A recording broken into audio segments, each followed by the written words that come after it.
السلام عليكم داوديان رمضان كريم استنجدتان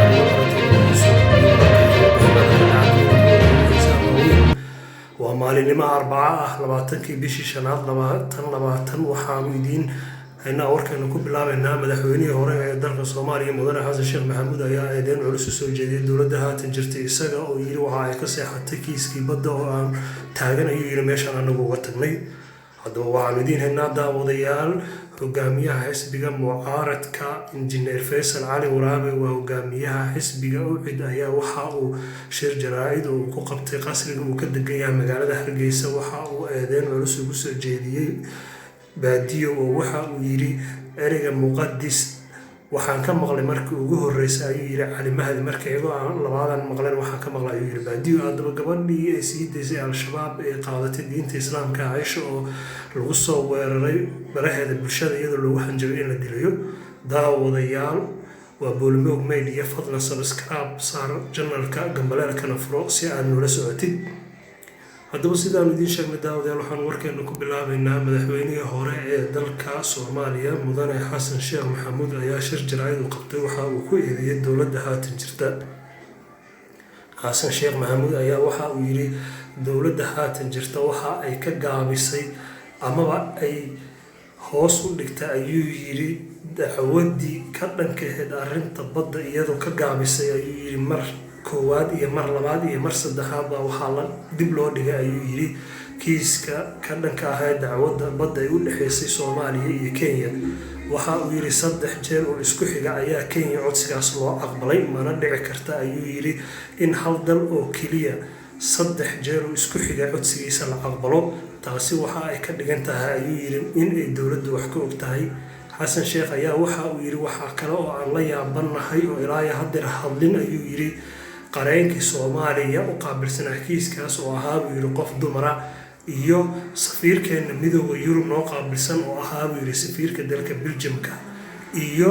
xeer ilaaliyihii guud oo dalka oo isna arrintaas garowdeen ka ahaa saddexda qof oo ugu sareeya ayuu ahaa buu yiri kiiskan oo Soomaaliya wakiilka uga oo lagu magacaabo ayuu yiri dekreeto madaxweyne saddexdaasi in lama bedelin ayuu yiri waxaan ku ognahay weli shaqadoodii mana ayan ka hadlin buu yiri arrinta ma garan karno ayuu yiri arrinkan sida ay u socoto dacwaddu waxa ay ahayd ayuu yiri hadii dib loo dhigayo in Soomaaliya loo yeero hase ahaatee dowladdu kama ay soo saarin buu yiri wax jawaabti laga rabay oo ay dadka shacabka Soomaalida ku qancaan waxa muuqata ayuu yiri arrinkani in ay dowladdu raali ka tahay in kiiskaas uu jiitamo waxa uu yiri 4 sano ayay meeshii aan anigu uga tagay taagan tahay dacwadii oo aan weli waxba iska bedelin ayuu yiri Xasan Sheekh Maxamuud haddaba waxaan kaloo daawadayaal idiin haynaa gudoomiyaha xisbiga mucaaradka ee UCID waa mudane injineer Faysal Cali Waraabe ayaa qasriga uu ka degan yahay magaalada Hargeysa shir jaraa'id oo ku qabtay waxa uu eedeyn culus u soo jeediyay baadiyo oo waxa uu yiri bartiisa Twitterka waxa uu ku soo qoray midnimada Soomaaliya waa muqaddis hadalkaas oo aan moodid inuu si ba'an uga carooday injineer Faysal Cali Waraabe ayaa waxa uu yiri kelmadani horta markii ugu horeysay aan maqlo waxaan ka maqlay buu yiri Cali Mahdi markii xiga labaadna waxaan ka maqlay ayuu yiri baadiyo hadaba waxaan leeyahay ayuu yiri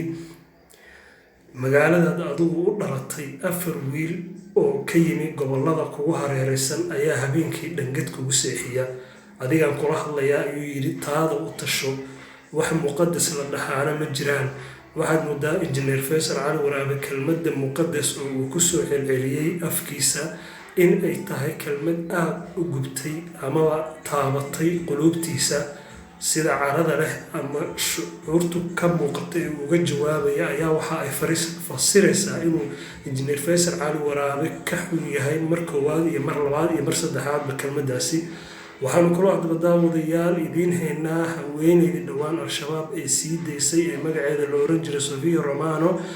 Sofia Romano oo la magac baxday magaca hashida kadib markii ay qaadatay diinta islaamka ayaa markii ay ku noqotay dalka Talyaaniga gaar ahaan magaalada ay hooyga ku leedahay ee Milan waxa ay la kulmaysay handadaad fara badan iyadoo marar badan dhalooyin lagu weeraray gurigeeda daaqadaha iyo muraayadaha lagaga dhuftay iyadoo loogu hanjabay gabadhaasi in la dili doono khaasatan waxaa baraha bulshada gaar ahaan barta ay ku leedahay Instagram-ka loo soo mariyay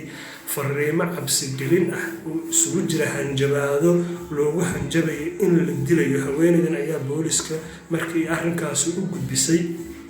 waxa ay boolisku bilaabeen baaritaano ka dhan ah cidda ka dambaysa arrintan, iyagoo dabagal ku haya meelihii laga soo diray ama ciwaanadii soo diray, waxaana ay ballan qaaday inay gacanta kusoo dhigi doonaan cid walba falkan ka dambeysay. waxaan kaloo hadaba idiin haynaa daawadeen wararkeena dibadda ee madaxweynaha dalka Mareykanka Donald Trump ayaa waxaa la sheegaya inuu arbushaad ama carqalad ku hayo habsami u socodka la dagaalanka COVID-19 ee dawada vaccine, isaga oo yiri dawada vaccine waxaa looga maarmi karaa dawada chloroquine oo ah dawada loo qaato malaariyada, ayuu yiri, taasoo cabasho ay kasoo saareen culimada sayniska. waxaan kaloo idiin haynaa daawadayaal ciidamada British Army Force la dhaho oo ka qayb qaadanaya la dagaalanka COVID-19 ayaa biriirif la siiyay ama nasasho kadib markii ay waqti dheer kula jireen dagaal. ciidamadan oo laga soo qaaday meelo kala duwan oo dunida ah sida Iraq iyo Afghanistan ayaa waxa ay ku soo biireen kuwa gudaha dalka jooga iyaga oo ka shaqeynayay ilaa iyo markii COVID-19 dilaacay. fasaxan ayaa waxa uu yimi baa layidhi kadib markii la ogaaday inuu cudurka hoos u dhac u yimi oo uu sii yaraanayo. waxaan kaloo hadda idiin haynaa daawadayaal labada dal ee Chinaha iyo Australia ayaa xiriirkooda ganacsi sii xumaanaya kadib markii uu Chinaha joojiyay hilibka lo'da ee dalkaasi laga soo dhoofin jiray 4 meelood, isagoo sabab uga dhigay cudurka haatan dunida faraha ba'an ku haya COVID-19. ayuu Shiinuhu tallaabadaasi qaaday, hase ahaatee Australia ayaa arrinkaasi waxa ay u aragtaa mid marmarsiya oo Shiinuhu doonayo inuu ganacsiga ku carqaladeeyo. waa Boolimeer Media, tan iyo kulanti dambe oo xiiso leh. Wassalaamu calaykum.